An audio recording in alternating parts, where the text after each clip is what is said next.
Welcome to Model Kit Stuff, where you'll find all of this.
So when I'm dealing with resin, whether it be 3D printed or cast, I try and keep the dust down as much as I can. I'm going to show you a couple of different ways that I do that. Firstly, I've got an old pair of sprue cutters here, and I use those for cutting parts sometimes. All depends, but we've got quite solid ridges here, and it's solid in between, so I'm a bit concerned that this could snap under the strain of cutting away with this.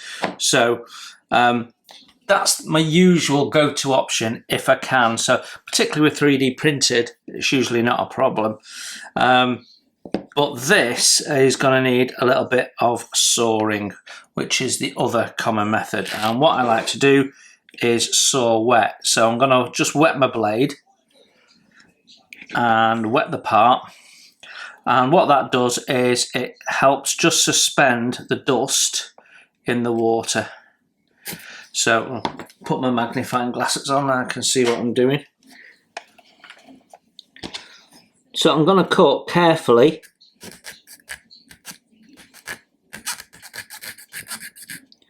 along this edge as best I can, and just keep dunking it in the water.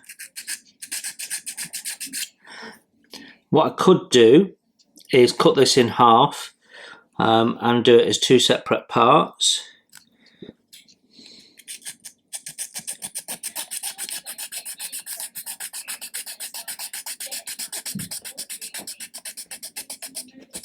There we go, that's nearly off, and you can see how all that dust is, rather than getting up in the atmosphere and me breathing it in, is collecting in that water.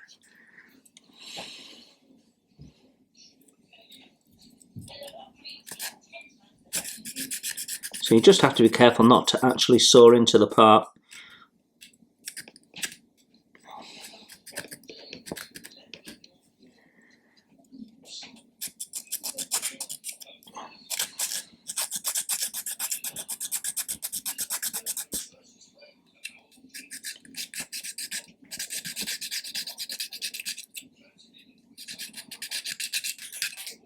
There we go, first one has dropped off in the water, so I'll just get this one wet, clean the blade off and rinse my fingers in that water and just keep the dust off everything.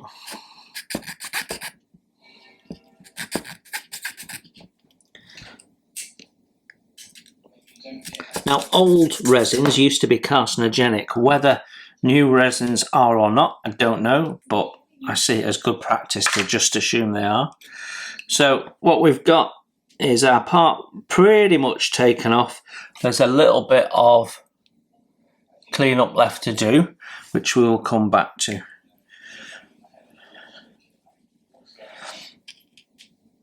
So these will be the same, and you can see we've got a really solid piece here that we've got to cut through. So yeah, the best thing I think is to cut this off first so it's not under strain when we're cutting through that bit. we'll see how it goes.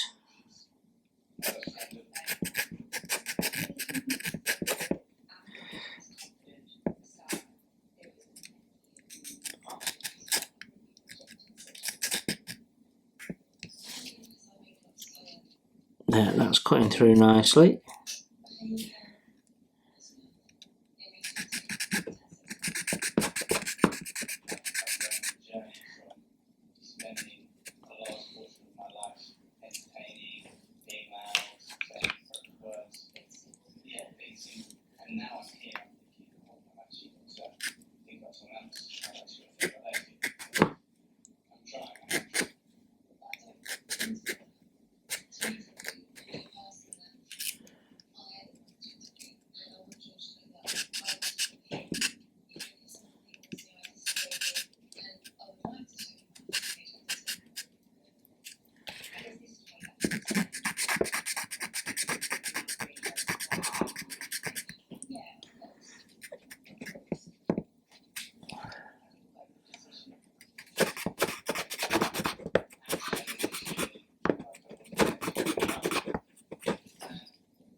There we go.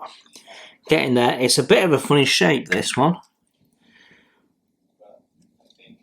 but I think we're getting there.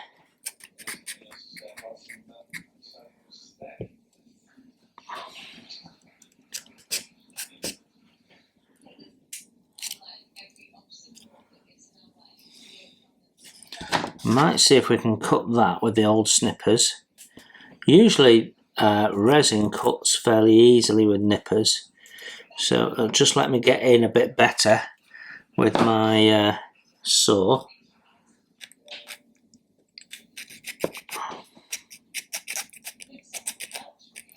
There you go.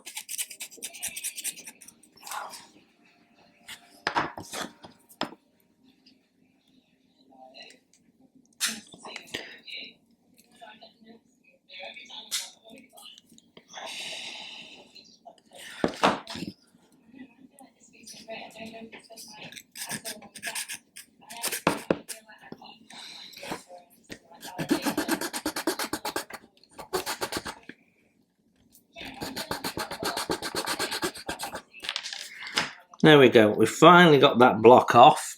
There's a fair amount of cleanup to do on it though. It's not come off easily. You can see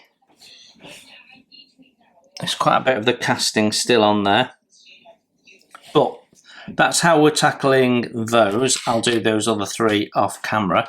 Now let's have a look now at this. So this is attached by fairly thin fins at the back there. So I'm going to attempt to cut these off, or cut through them with my old sprue cutters.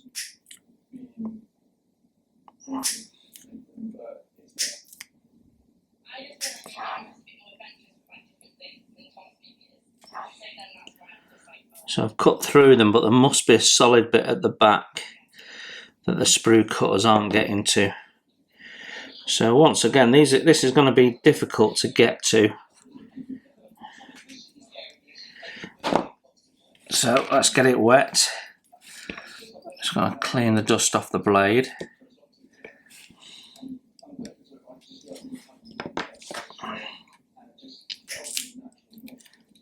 Just cut these veins away actually, and then we can get the saw in better.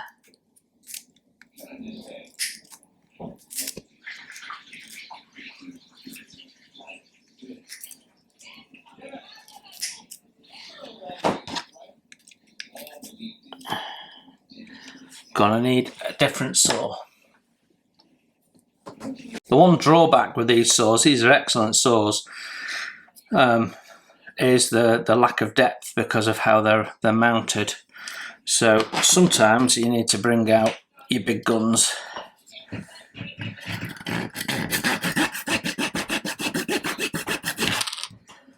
There we go. So that's cut off, and we can now get in there and clean that up. So let's have a look at cleanup. Actually, what I'm finding is with these turbochargers, is using the big saw as an easier way of taking them off. I can get a bit closer and go all the way through. I have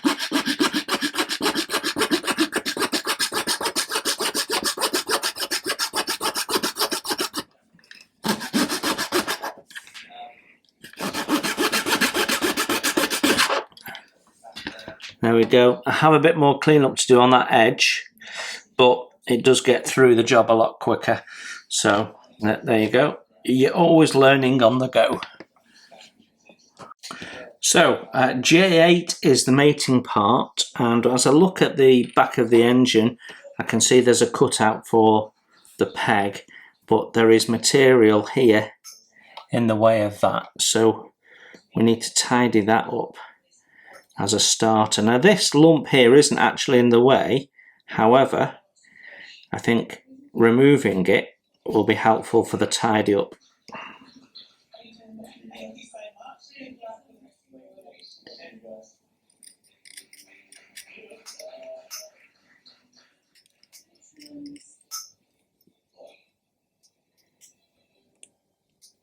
Next up is okay, and then we can test fit that. It's not lining up particularly well. Slightly off.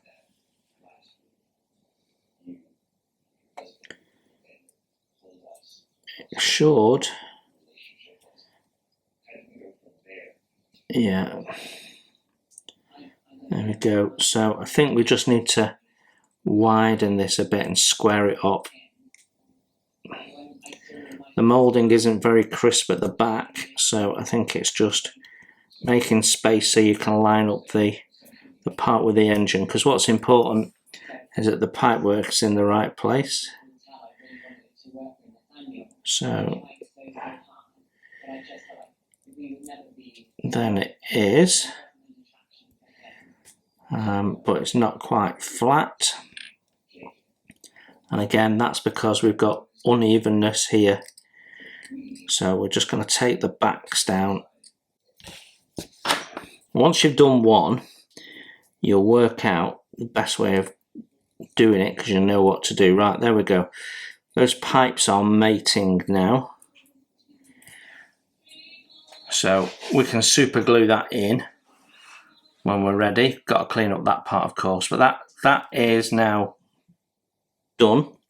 So I'm just going to dunk it in the water, give it a rub with my finger, and then I'm going to run it under the tap to get any excess dust and stuff off.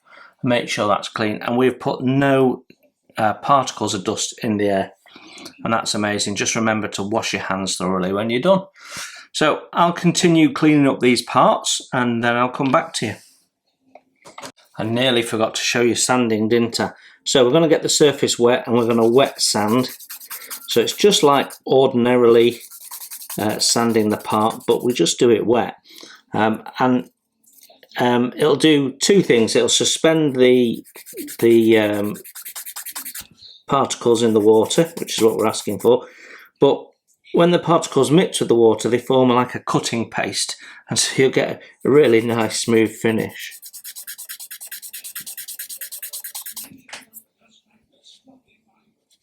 There. See how smooth that is? Yeah, you get a really good finish. I'll probably need something a bit thinner to get in here. Again, this surface is the mounting surface, so it doesn't matter too much, but I want it nice and flat so we get a nice, good, tight fit as it should.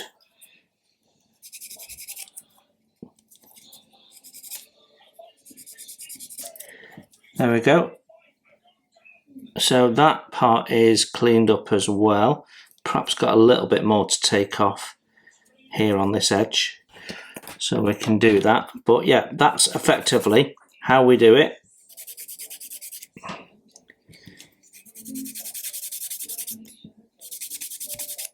And if you're starting to see dust, just make it wet again.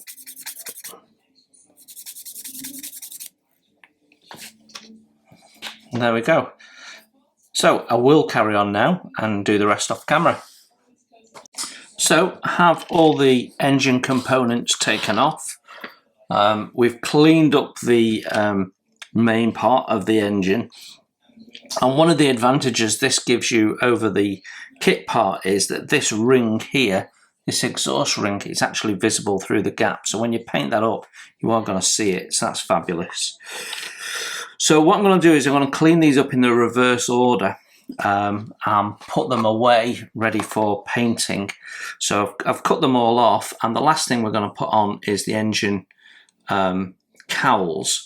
So yeah, I just need to sand those down a little bit where we've taken the nubs off. I can actually trim these a little bit and then just get them flush.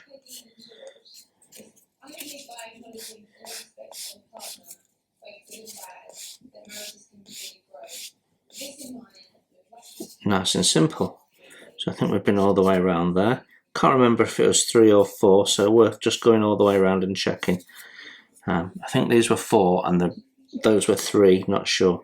So nice and simple. It's just the sprue gate. The sprue gate is nice and tiny.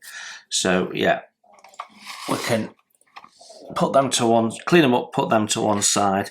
Same with these.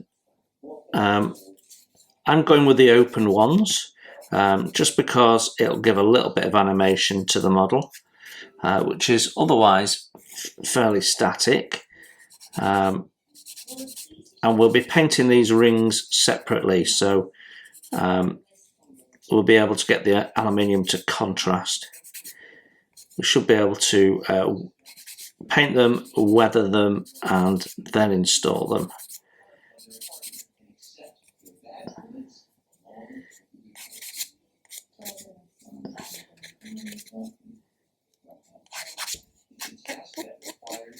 There we go. That's all good. So that's what we're going to do with those. And then with these rings here, we've got a bit of scraping we need to do. There's a little bit of seam. So where they meet the turbocharger, and I have checked, the resin ones still fit, we can see a bit of seam, so we just need to take that down just in case it's visible. Probably won't be, but it's still worth doing. Just smooth out where that nub was. It's the parts in between these connecting points that we're most likely to see, but we're most likely to see front end on. The reason why we're taking the seam off is just in case it's visible, and also to ensure we get a good fit inside the cowl. There we go. So that's all there is for cleaning up that.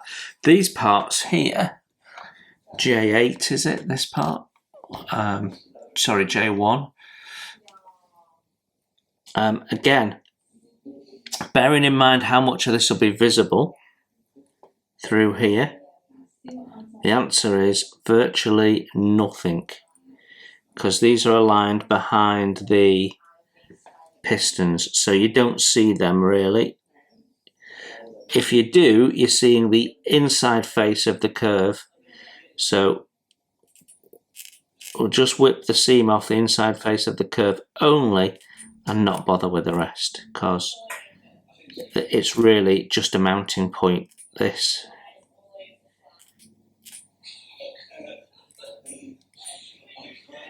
There we go, and that is the engine parts cleaned up, so I'll crack on with that and then I'll come back to you.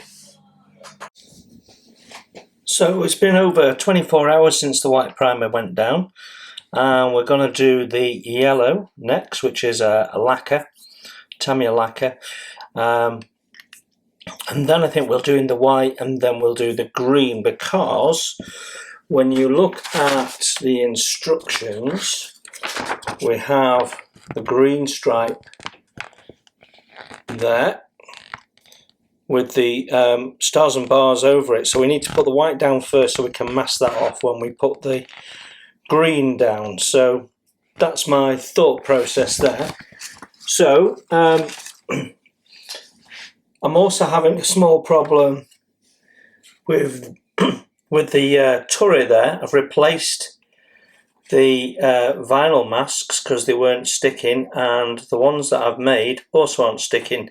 So it must just be the acuteness of the curve and how short they are on that curve that's causing the problem. All the rest of them are okay. So yeah, it's time to get the yellow down. We can put it down where we've put the primer. Shouldn't be an issue now. I'm not rubbing the primer down or anything. It all feels good. So we'll just get on with that. So my next job is to mix the paint, thin the paint. I'm using Tamiya's lacquer thinner. I have the retarder type, so basically it's got flow improver in it. So yeah, off we can go. I'll be using my Mobius 0.3 needle for this job. Right, let's crack on.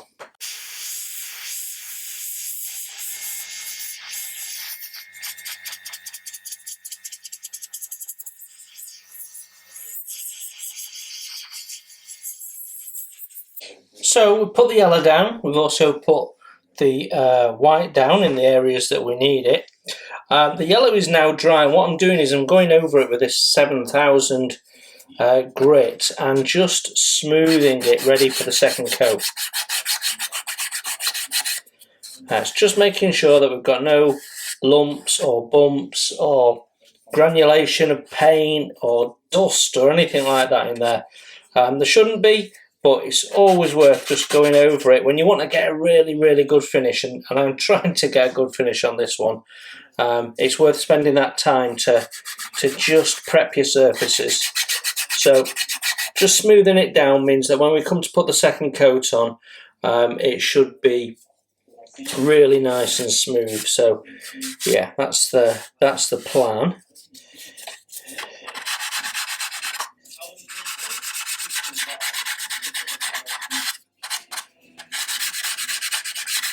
So you can see how it still looks a little patchy and actually quite translucent in places. That's fine, because when we put the second coat on, it will really deepen a little bit and it'll look that much better. So my first coat of paint of yellow is down, and I've got 2 coats of white down, and we've been able to mask off now where we're going to be painting the stars that they can we can mask them off. I'm not happy with the yellow though, it's just too bright.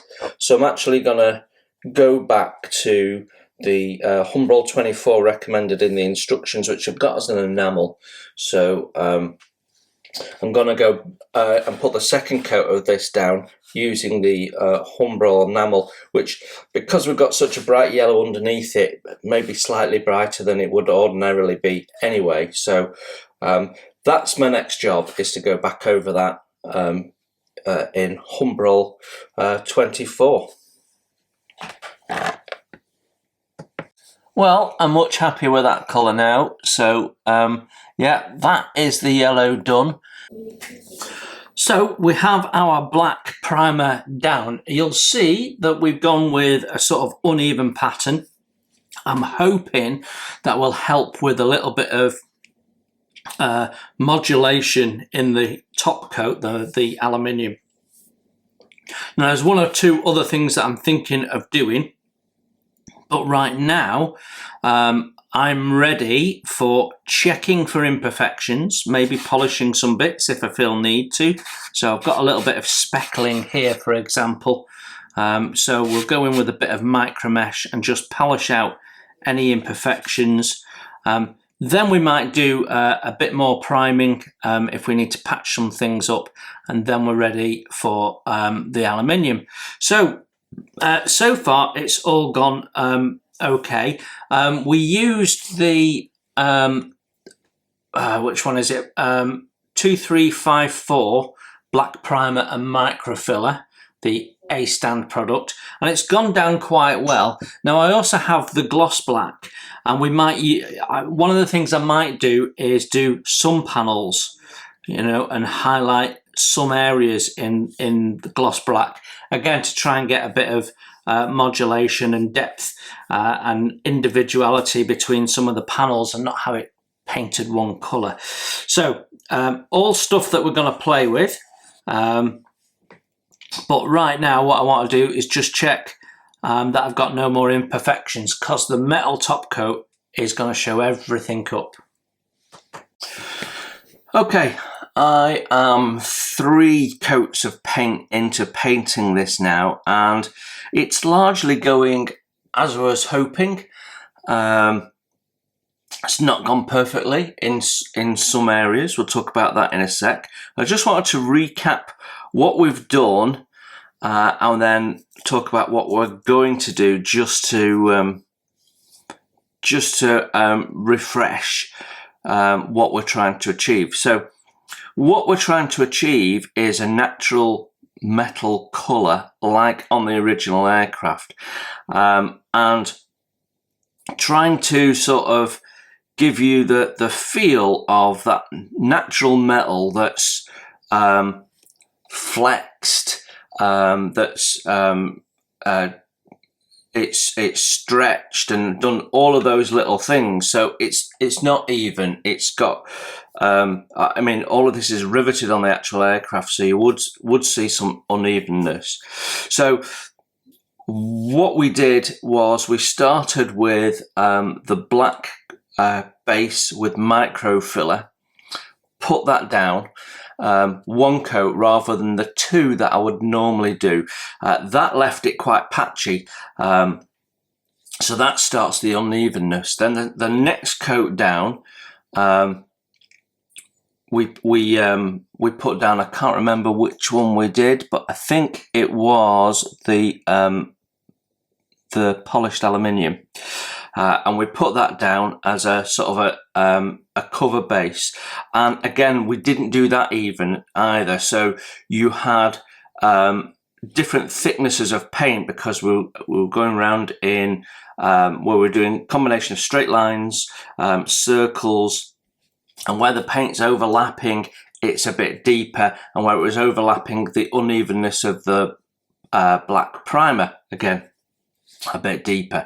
Now underneath the aircraft I chose to use an acrylic and do a slightly different process, just because I'm learning about the lacquers and I wanted to understand how that would react. So we've done a bit of an experiment, and the result is I got a more even coverage underneath. I've still got the modulation in there, but it's less so than I've got here. So I actually prefer the top coat than the bottom coat, but that's fine. Then we gave that a polish with micro mesh, and gave it a good scrub down. That did 2 things. That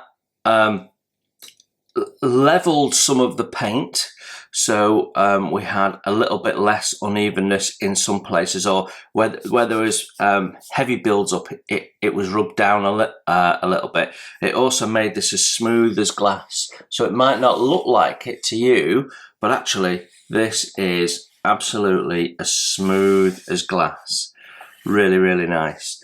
So then we've done a high shine plus aluminium, which is MIG 2324, over the top of that, and in that one we've tried not to be cloudy, and go down more evenness to even out some of the unevenness in the previous paints.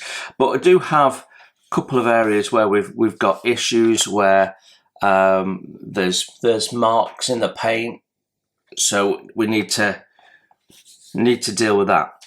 So I'm now planning to do the final coat of paint, and we're gonna do this differently than any of the other paints, because I'm gonna use both the high shine aluminium and the polished aluminium. we're not going to mix them together. What we're going to do is we're going to mask off certain panels and do certain panels in one and do the other panels in another. So rather than doing one level coat and then picking out some panels in a different one, I'm going to actually mask off individual panels. Now, some panels I might leave with the current coat where I'm happy with them.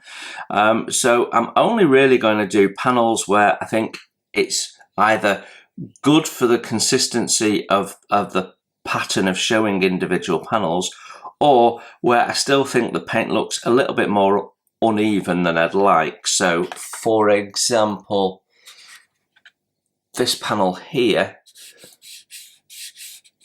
we will definitely do, but this panel here, that's fine. So yeah, so it's going to be a bit tedious. It means that the final paint layer is going to take 2 paint sessions, and then we can seal it all in, and then we can start putting down the olive drab in some areas. Then we're ready to see whether our paint masking's worked and what have you, and ready for decals and various other things. So it's taking time, but it's worth it to be happy with it and make it look right. You might have spotted there is a big black square there. Unfortunately, that piece of glazing has popped in when I was handling it. The glass popped in, and that's always the danger with glass that's been fitted from the outside. So clearly there wasn't enough glue, and I've been heavy-handed, and the combination of the two has caused us a problem. So yeah, I have also snapped off one of the guns on the bull turret, but I've got it so it can go back in. So we're not without our little challenges, but otherwise I'm happy with how this is going. I'll be even happier when we've finished doing the painting and we can crack on with the last bits. So I'm going to start masking up now, and then we'll do the first ones, and then when that's done, we can put it to one side and we can start building up the engines and painting them up and pushing forward with the final assembly bits. Okay, right, so let's get on with that. Right, we're going to want different thicknesses of tape. So what I like to do is run them along the grid on my cutting mat. So I know I've got them nice and straight, and I can use the grid for cutting if I want nice 90 degrees corners. And we'll do that with all of the masking tapes that I'm going to be possibly using on this. So what we're doing is just masking off the panels, so we're not covering stuff.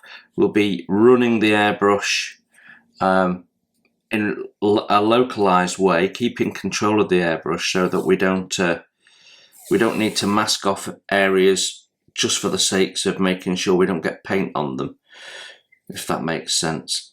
We're only masking where we want to get a sharp edge against the panel that we're painting. So there we go, and then we can use a sharp knife to cut those off. And then it's just a case of thinking about, well, which panels do I want to paint and have you. So as I look at if we start with the nose, the top of the nose is going to be done in the olive green, so I don't need to worry about that one. If it was being left metal, then I wouldn't be quite as happy. This panel here on the side, I'd like to give another coat, but the ones next to it I'm happy with. So what we'll do is use the thinner tape and just do the 3 sides and not worry about masking the top bit. So as I'm not going to do the panels around it, we don't have to worry too much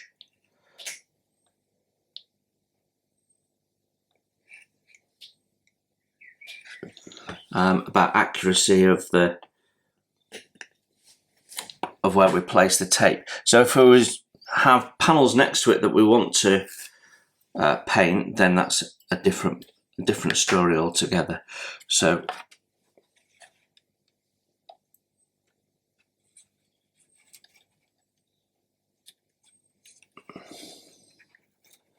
just get it lined up against my panel line and make sure that it's nice and straight. Probably should have my magnifying glasses on for this job.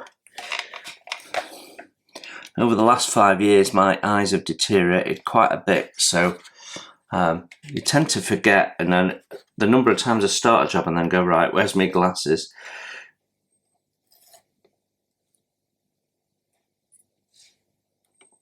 So we get it lined up in one area perfectly, and then we can straighten it up in the rest of the area. There we go.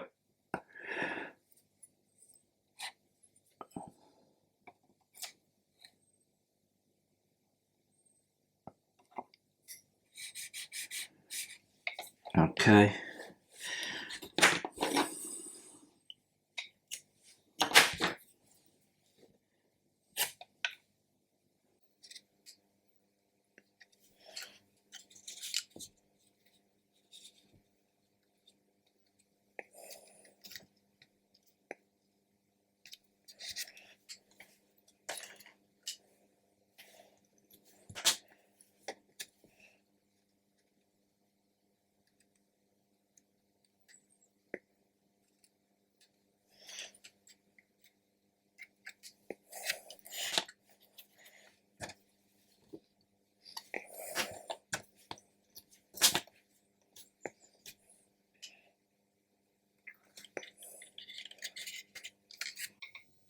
Okay, so that's that panel masked off.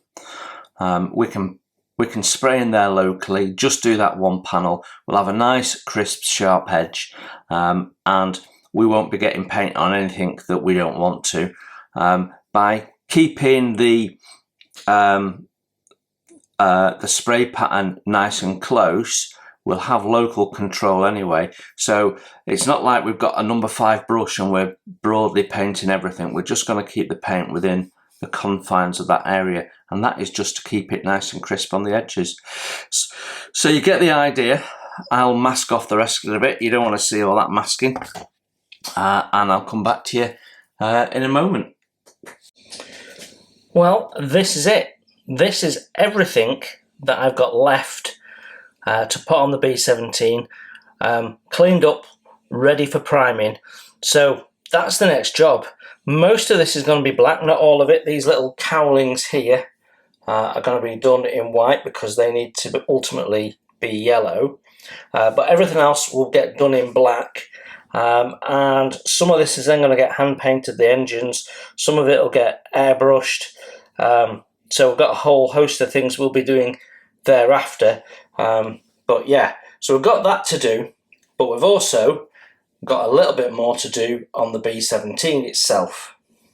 So we have one more bit of painting to do on this. So you can see we've got some panels identified for another coat of paint. They're going to be a different shade to this. That was the polished or highly polished aluminium, and I can't remember what the other one is, but I've already told you. We'll be doing that on there. Just because these panels, it's just going to break it up a little bit, and some of these panels aren't perfect, so it's a way of correcting them at the same time. So you can see where a mask there's a line on it and it's not in the right place. So we can do some corrections by doing these extra panels as well. Soon as we've done that, we're able to then clear coat it. So that means we'll be able to unmask, and fingers crossed, the paint masks have gone okay, everything's worked all right, and then we can clear coat it. So I'm looking forward to unmasking, although believe me, don't get a YouTube channel if you've got a weak constitution, because unmasking that on a camera for everyone to see, you just don't know what's going to happen. Right then, my next job is to get on with some painting, so that's all ready to go. Have had a small mishap. and we have some glazing that's dropped in. So I will use some micro crystal clear and fill that in after we've done the painting. Bit unfortunate, but I've now got two things on the same side, so we'll display it that side, I think, when we're done. Right, okay, let's crack on with this. So let's get this colour down.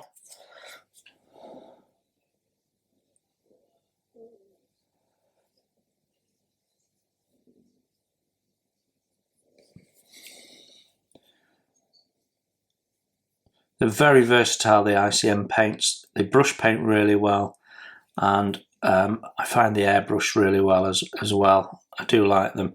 And we'll have to paint these parts in two sections. So where it's being held in the blue tack, we'll have to come back and paint that when the rest of this is dry.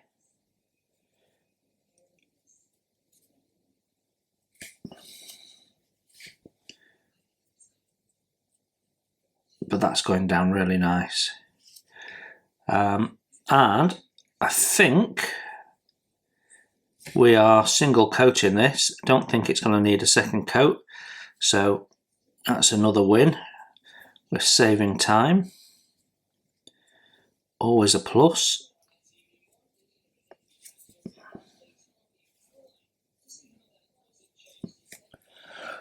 There we go. Right, I'm going to crack on and do these, and then I'll come back to you in a moment. Okay, I'm using MIG metal acrylic colour aluminium for the actual engines themselves. I've not thinned this. We're going to see what this... It's quite a thin paint, so I'm fairly sure I've brush painted with it before and had no real issues. So let's just see how it goes down. Yeah, I'm going to be able to brush paint that.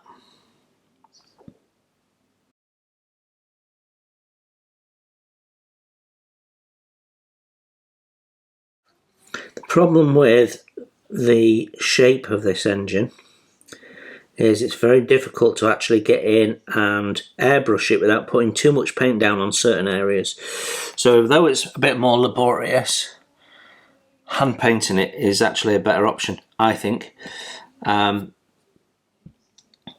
by the time you're getting in the angles, you've laid loads of paint in this surface area and you could lose the detail. So we're going to brush paint it. I think that's looking cool.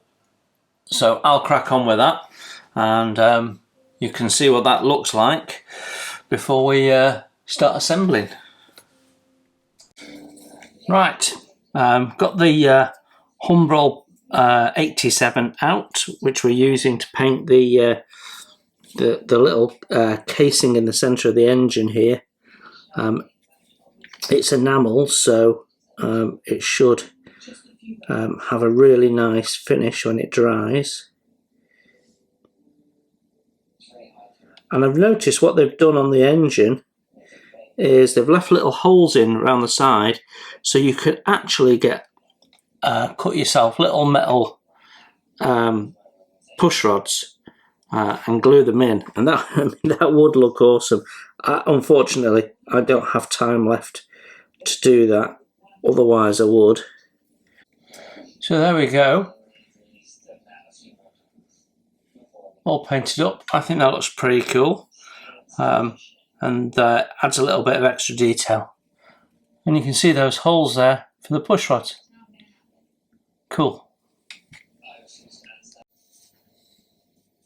Okay, all of my decals are on. The only decal that I struggled with was the one with for the green stripes. I couldn't get them to line up underneath the fuselage, and that was giving me a lot of bother. If I can't get them to line up, I wasn't just going to settle with it. So I've ended up painting them on, which I suspected we would have to have used Humbrol Gloss 3 for that job, which is perfect match.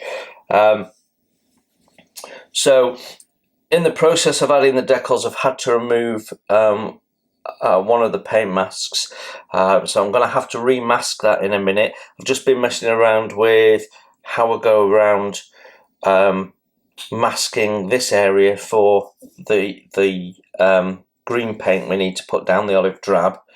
But what I want to do now is just clear coat it all once again and seal everything in before I do anything else, and we'll use the A-stand clear coat again for that. So just need to unmask all this. We can clear coat it again, and then we're up and running with the final paint and putting the engines and landing gear on. Right, paint on the engines is dry, and I want to just give them a little bit of shadow and just bring that detail out a little bit. So I'm using blue black panel line wash from Ammo,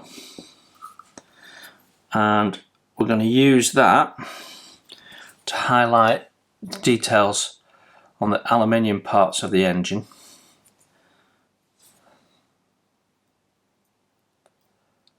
There we go, like so. So you can see that's already starting to create a little bit of interest. And then on the areas that we've painted in the blue, I'm going to go in with a deep brown colour, which I think will contrast nicely. And will look a little bit more mucky, whereas this is sort of using the black colour is more about creating a shadow effect rather than a mucky effect.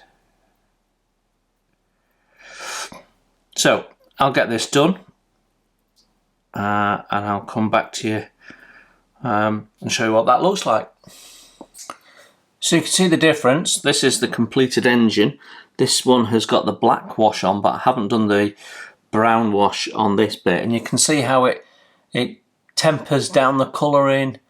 I mean, when that flashes off, it'll brighten up ever so slightly, but it's made a big difference to that overall look just by putting the brown wash on.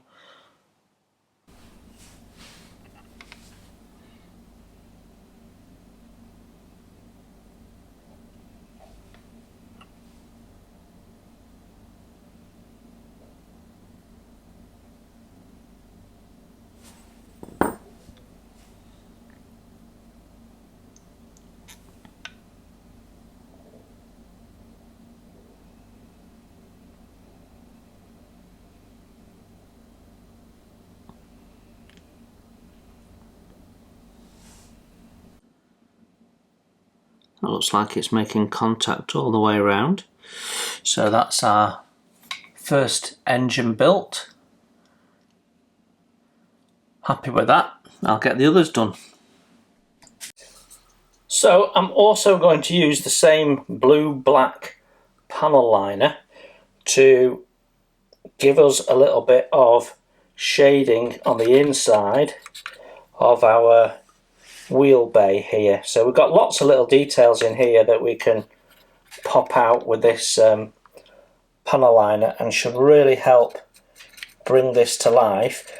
I'm going to paint the whole thing because it will dull it down a little bit, which is what I want. It's sort of it's not going to be the cleanest area, is it? So I want to just take away all that bright, fresh, new feel that we've got in there. So we can just coat fairly liberally all over, let it collect naturally where it wants to. But yeah, just take the shine off and you can see that really helped sort of blend it in a little bit and give you the feeling of it being a less maintained area of the aircraft, just because it's that much more difficult to get in. Right then, we can now put these turbo chargers in, and they are handed. You can see there's a shape to them. And once again, we're going to just use some medium CA to place these due to the fact that they're resin, so ordinary plastic glue wouldn't do the job. And That just drops in like that. Nice and easy, looks smart. And then we have a side one here that needs to go in. Again, they are handed due to the shape at the end. They have a little taper on them, which we have to account for.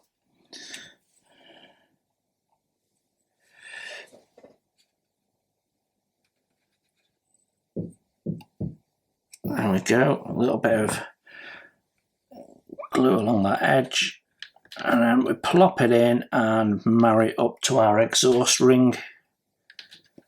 Okay, now there is a cover to go over these, which I still need to paint in aluminium. You can just see it there on the desk. So we'll paint that aluminium and plop that over the top. That should be good. And then the other exhaust is a longer one. Let's just get that in shot. I'm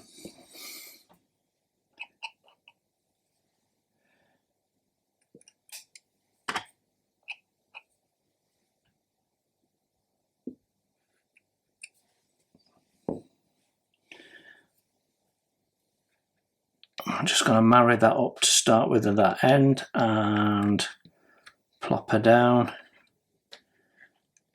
And then what I'm going to do is I'm going to put a little bit of glue just on this end here.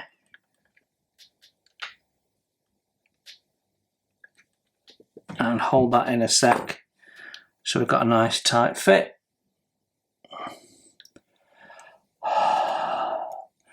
Just breathing on it helps. The moisture in your breath just helps set it off. There you go. And that is not worked. One sec. Better look second time. No. Put some more glue on. We'll do that in a sec. Right. I'll get the other side done and out of the way. So we're at the point where we can start adding some of the smaller parts that we've avoided whilst we were painting the fuselage. So we've got these two little lights to mount inside the wings. They go inside the leading edge here. And what we're going to do is we're going to paint the back in chrome to make them really bright. And at the front where there's a bulb, we're just going to go in with a black paint pen and do the very centre of the bulb. So we get a little black dot, and then when we paint the back, that black dot will really stand out and it should hopefully look a bit like a lamp. We're at that point where we've got little bits of odds and ends to do, tiny little jobs which ultimately come together to finish the build. And the next thing I want to do is tackle painting of the tyres. These aftermarket wheels are absolutely stunning, and I know the instructions say black, but tyres are not really black. They've got all sorts of different colours in them, but one of the ones that certainly you catch in the sun is green, and that's why I like the Vallejo tyre black so much, because I think it quite authentically captures that grey-green hue. So that's what we're going to do. We're going to use the Vallejo colour. I also like the ICM colour as well, which has a slightly blue hue to it rather than green. So, but yeah. So, after looking at some period, albeit black and white, photographs, one thing that sort of stands out is the lack of panel lines on the metal finish aircraft. You up close you can certainly see them, but at a distance you can't. And I've decided, given the scale, that I'm probably not going to do, in fact I'm definitely not going to do panel lines. Now if I was doing 148 I think I probably would, and larger than that obviously.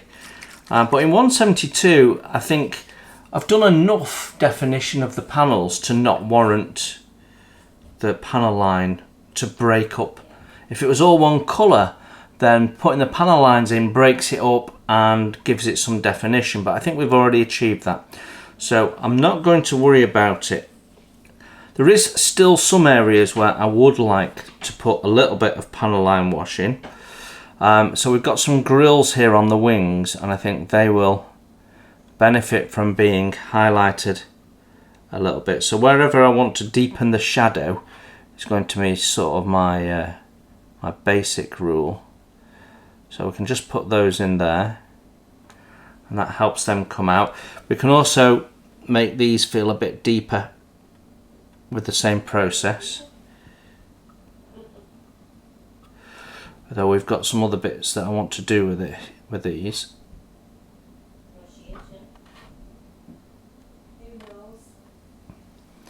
There you go, and you can see if I zoom you in,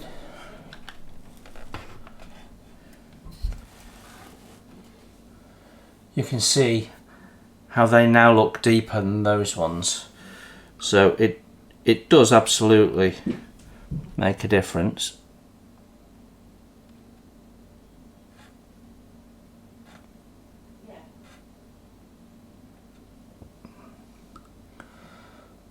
Also on the tail here, where we've got a flap,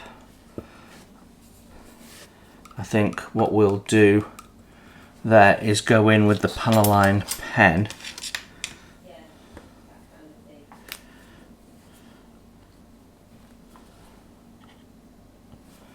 And try and add that with a bit of precision.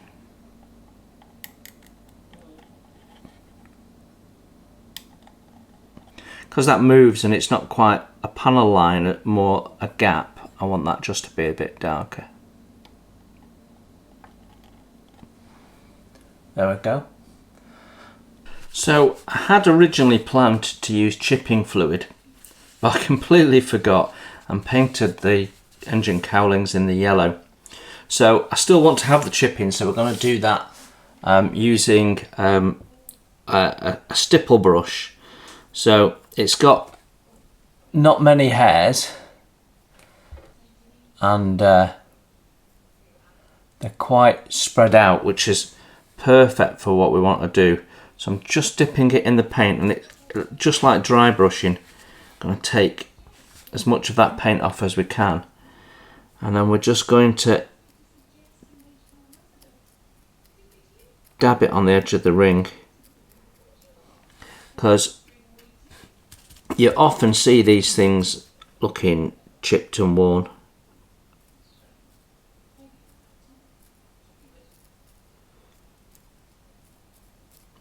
And the nature of the bristles on the brush means it's going to be very random. And then when we've done that, we can go in and make some bigger chips with a cocktail stick.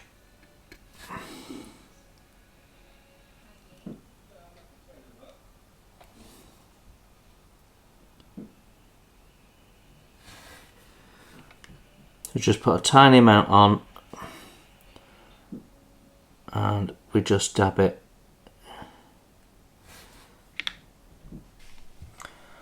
Well, time to glue these cowling on. It's a bit difficult to understand exactly where the contact points are, but I think they're at this outer ring here against the engine nacelle. They are, two of them are handed, so you have to be a little careful. But yeah, that's on and is staying on. Yeah, that looks really good. Right, I'll get the rest of them on. Right, as I look at pictures of these things, there always seems to be some trailing. I'm not sure whether it's exhaust or just muck or what it is. I'm not even sure what those are, because I think the exhausts are coming out the bottom there, so I'm not quite sure, but there is definitely some traily muck coming out of them, so I thought we would try and emulate that with some weathering powders. So I'm using Humbrol Smoke here to give me a nice little streak of dirt out of the back.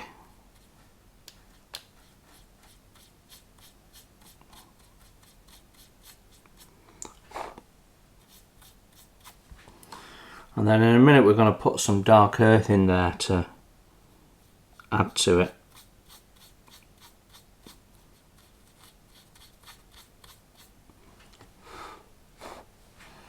So it's subtle. Actually, you can see it better on the camera than I can see it.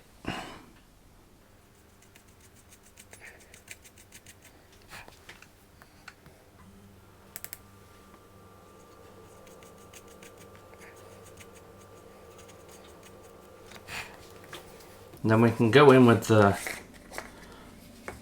dark earth here. I just want to do a little bit down the centre with the dark earth.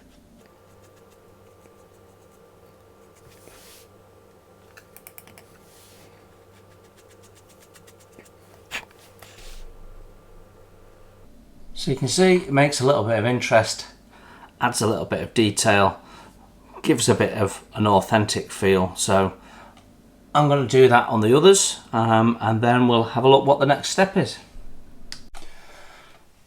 Right, landing gear now, and I'm just test fitting that. But these tyres that were, or these resin wheels I should say, that say on them designed for the Airfix kit, don't take into account the fact that the Airfix kit has a great big peg, and so you need a great big hole. So the only way that I can mount that is to super glue that on, which worries me. I don't particularly want to drill a hole into the resin because, you know, that ain't good for your health and all sorts of stuff. So I think my solution is to trim the peg down, super glue it on, and hope it's all strong enough.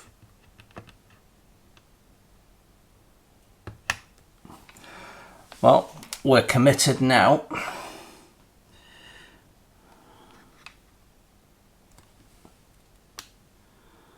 So yeah, the problem will be trying to make sure that that's flat. That should work okay. So let's get the other one and do the same.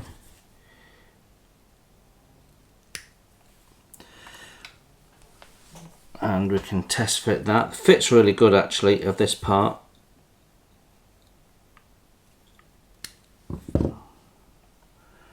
Can just plop that into the square peg at the back, and that automatically then puts the thin rod sort of in the right position. So there you go, that's that test fitted. Don't know what that is, get rid of that. Okay, and then there is a part that marries up to it. So G28.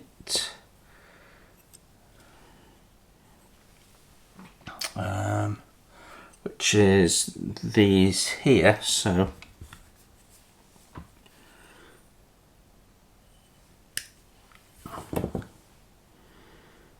and this back surface that has the connection point on, that just sits, that's the gluing surface, so it just sits nicely against this pad. So I can sand that now, get rid of the nub and any paint that's on the back, and we're in a good place for painting. So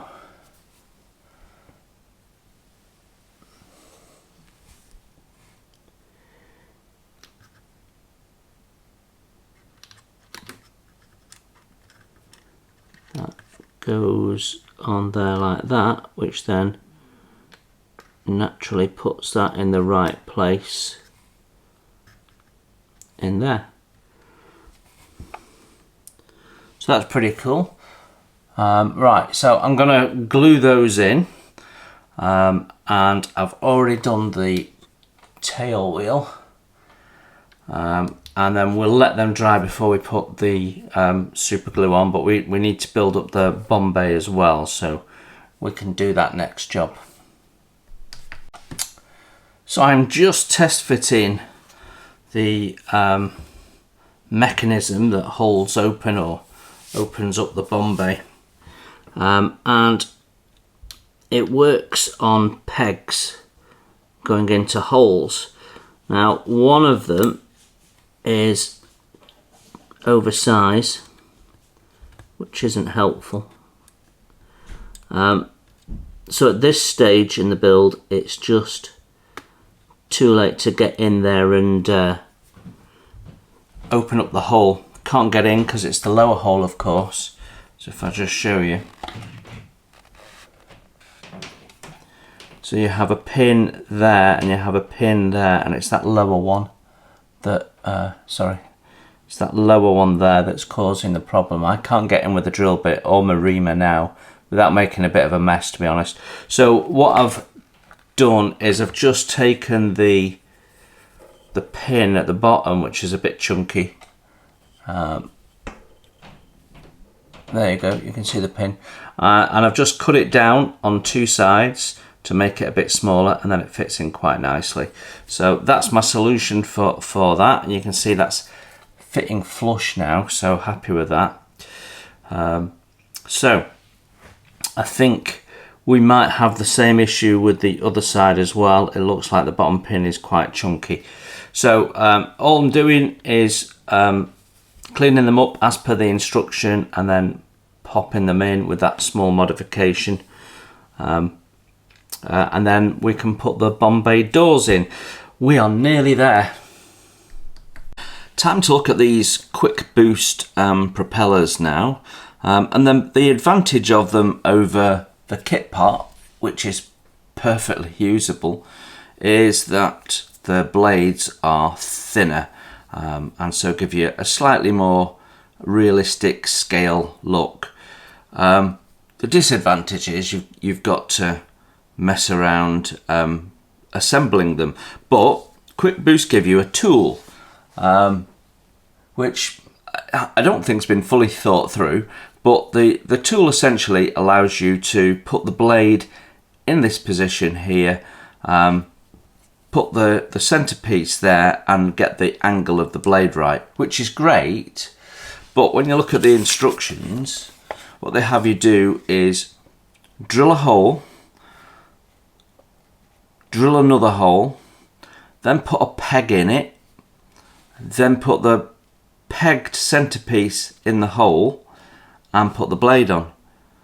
I'm not quite sure why they didn't just put that part there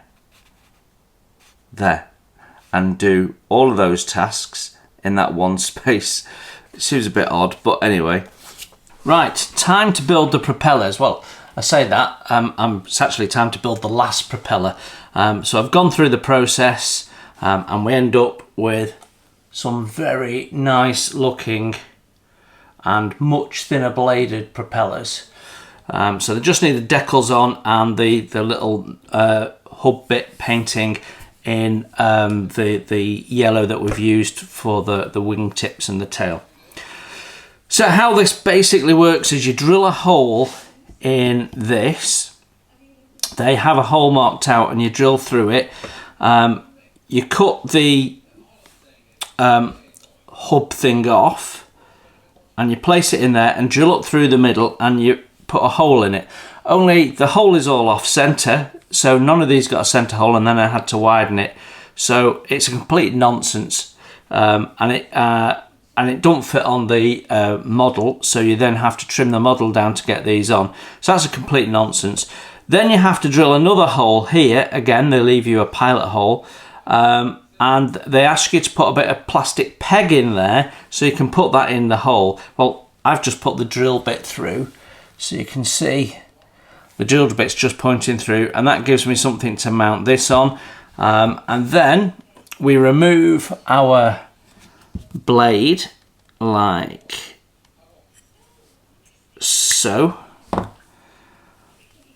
Put a little bit of medium CA just on the connection point there, and we put it in the location hole and push it against the block there, which then perfectly positions the angle of the blade. Just making sure that you've got that flat and it's not leaning over.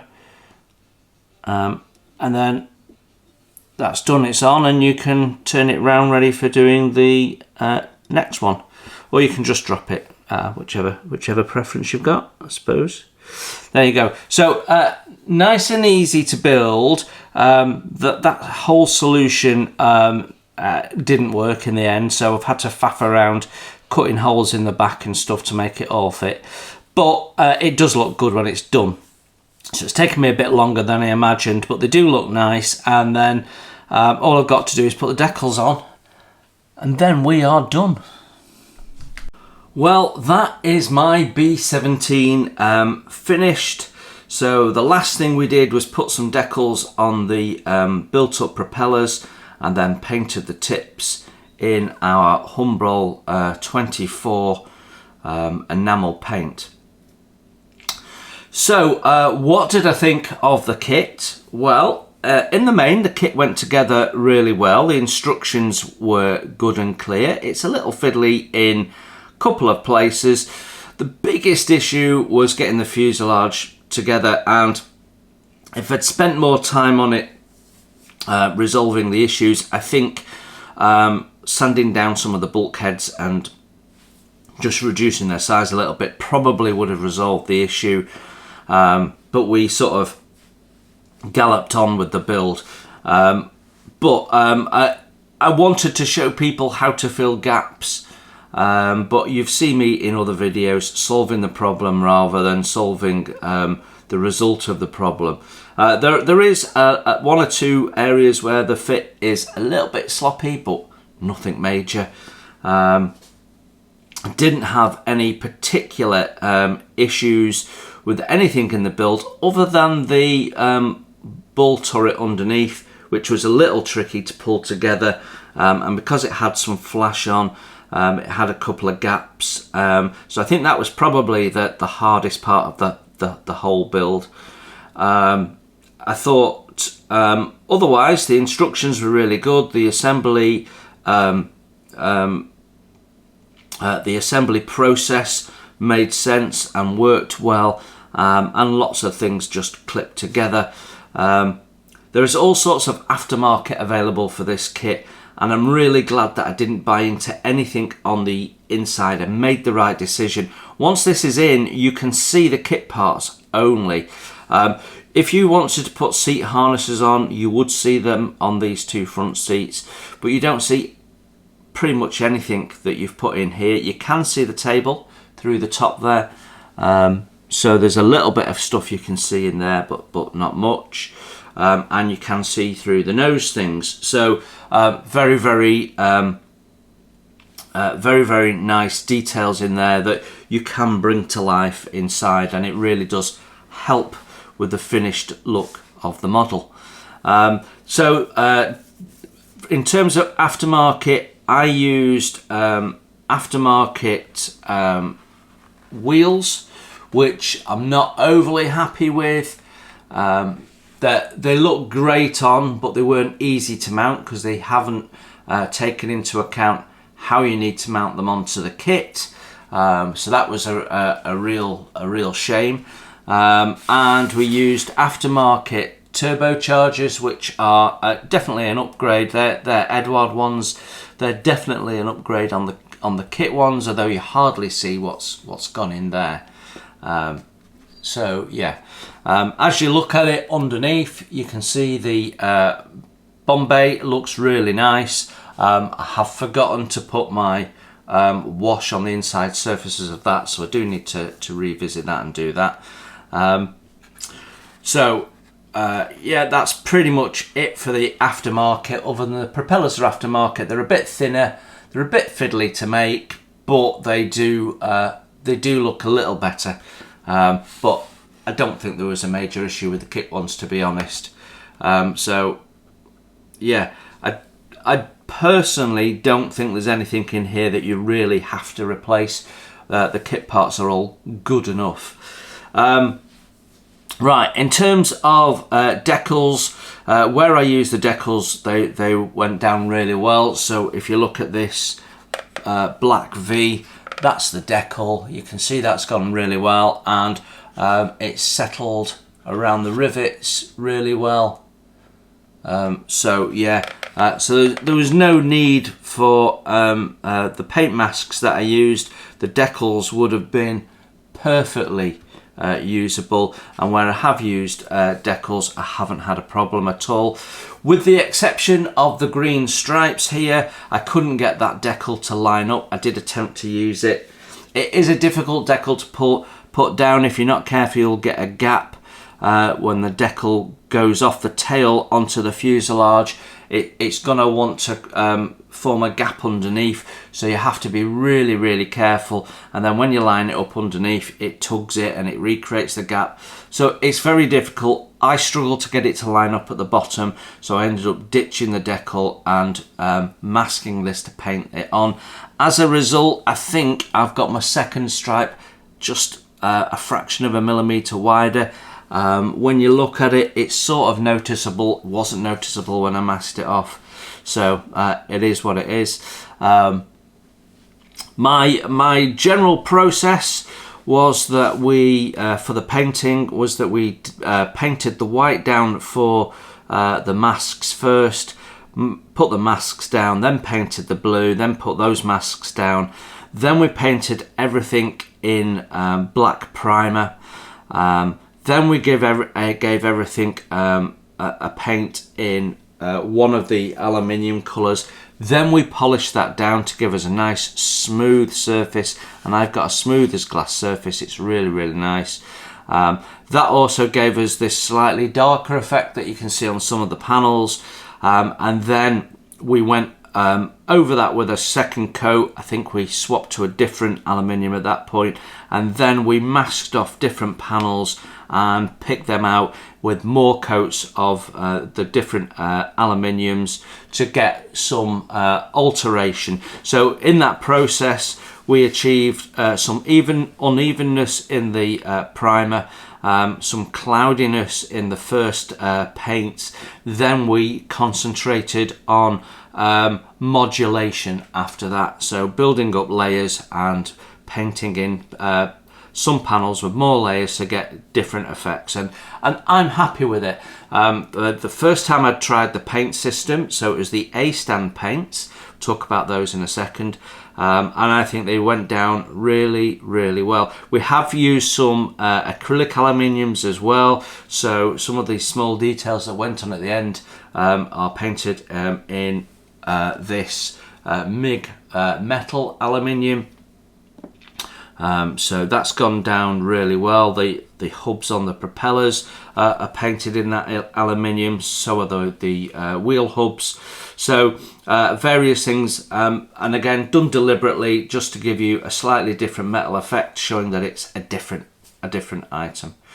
In terms of painting, the trickiest thing to do is the little black stripe on the back of the tail. It would be really nice if they'd included that as a decal, a very difficult decal to do, which is probably why they didn't do it. Yeah, I think the paint system that I've used, the A-stand paint system, has worked phenomenally well, both as a primer and as top coats. I'm really happy with it. The downside is, though, it absolutely stinks. It's a very smelly paint, and I was only able to use them last thing at night when everyone had gone to bed, so that in the morning that had all settled, or early in the morning when I could ventilate and open my double opening doors at the back here and completely air the room for half an hour after I'd painted. So not a user-friendly paint system if you paint inside the house like I do and don't have a dedicated space like I do. Sorry. So yeah, really nice, and I will love to use them again, but I will have to use them with caution, and they certainly won't replace using acrylics with any regularity. And I think that covers everything I want to say about the build, how it's come together, the aftermarket we've used. Oh, other than paint masks, you know, you can make the paint masks yourself for this. No difficult shapes particularly. probably that's the hardest with the round corners. Always a bit harder to do with your own masking tape and knife. But you could make your own paint masks. I think most people would go and purchase paint masks. It's a shame they're not included in the kit because it would be really, really handy. Would be the icing on the cake. So yeah. Any other issues I had, like the gun disappearing inside, was down to me not putting enough glue on. So my issues, I did lose one of the windows. That also dropped in. I put my finger on it and it dropped in. So again, I hadn't put enough adhesive on. So yeah, the kit looks like a flying fortress when it's done. It looks really, really good. I am happy with it.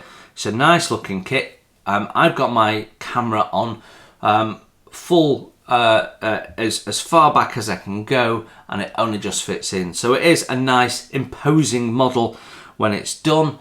I think the last thing to say is I've chose to do a little bit of weathering, so we've done some aluminium chipping on the paint and on some of the bigger decals and on the fronts of the engine cowlings.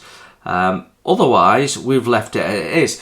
I deliberately did not do panel liner on this because when you look at these aircraft, you can't really see the joints in the panels unless you get really close up. If it's a close-up photo, you can. So we decided at this scale, the modulation we'd done with the panel lines and the natural shadow that's being created from the panel lines marked out on the actual plastic was enough. So we decided not to do panel lines because I think it would have looked too over the top if we'd done that. So I'm quite happy leaving it like that. Now, more often than not, I do panel lines, but sometimes on 172 scale aircraft, I choose not to for the reason I've just laid out. And I think it looks better for not doing the panel lines. That's my view. We're all different, and when we build our models, they're our models and we do it the way we want. So yeah, I'm really happy with it. I've had no major issues. It's not perfect, and that means I've not built it perfectly. I'm always my own worst critic. Lots of people look at that and go, that looks really nice, and I'll go, yeah, but there's this and this, and that's just me. I'm hard on myself, but certainly at arm's length, this looks phenomenal. It's going to be a great display piece. I enjoyed building the kit, and I would certainly recommend it. I think from the other kits that I've seen built up during the group build of B17, so there has been other brands of kits in there. I think the Airfix kit appears to be the best option out there. A number of people building other kits have said, oh, the Airfix one does that better or does it differently, and I think I prefer it. And so all in all, the feedback has been that the Airfix kit probably come out as the best kit, which is great. So the only thing left for me to do is to take some final photographs, which we will do now, and then I'm going to take some much more setup photographs ready for the end of the group build. So thank you very, very much, all of you that got involved in the group build and have built B17s as we've gone along. I'm looking forward to see the end result of all your hard work.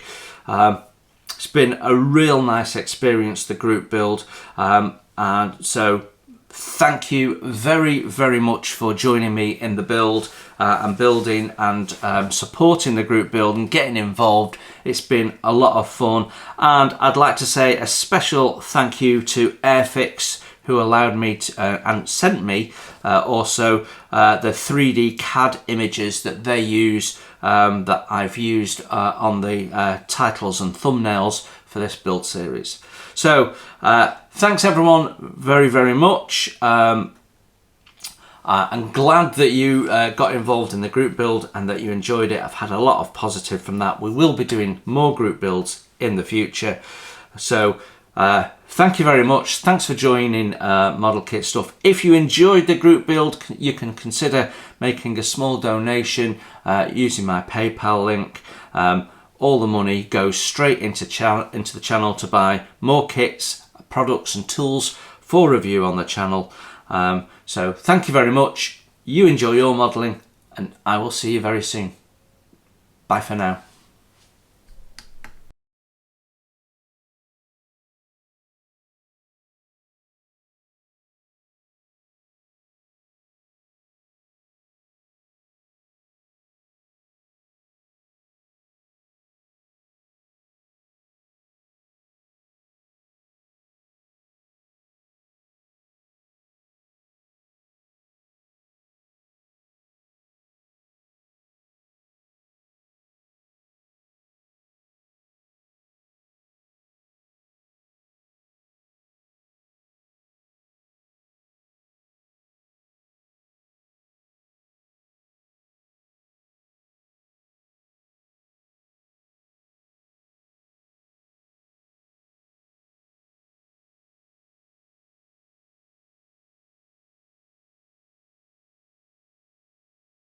Thanks for watching. Please hit the like button and subscribe if you haven't done so. It's free, and that way you won't miss my first impressions, my tool reviews, my product reviews, and any of my builds, including wooden model kits as well as plastic. It's all free, and if you'd like to support the channel, you can hit my PayPal link in the text below.